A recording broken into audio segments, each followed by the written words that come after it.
তো সেক্ষেত্রে তার ছেলে, তার একমাত্র ছেলে আপনাদের প্রিয় রনি ভাই, উনি কিন্তু জানেন আপনাদের শিক্ষকদের কিভাবে শ্রদ্ধা জানাতে হয়, কিভাবে সম্মান জানাতে হয়, এবং আপনারা জীবনে কি কি সমস্যার সম্মুখীন হন আপনাদের কর্মক্ষেত্রে, সে এগুলো বিষয় খুব ভালোভাবেই জানে। কারণ তার বাবা মা দুজনেই এই কর্মজীবনী শুরু করেছিলেন শুরু থেকেই।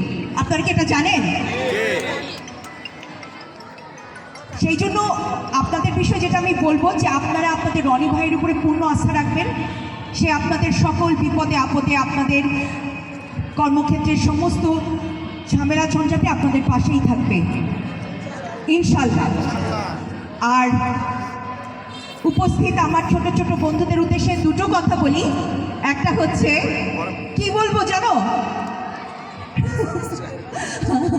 দুষ্টুমি শেখাবো।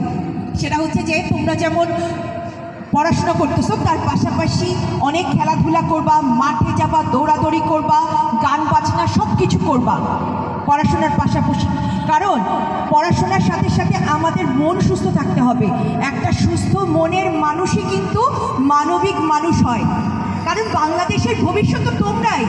আগামী দিনের টঙ্গী গাজীপুরের ভবিষ্যৎ কারা? ইয়েস, তোমরাই। তাহলে তোমাদেরকে কি করতে হবে?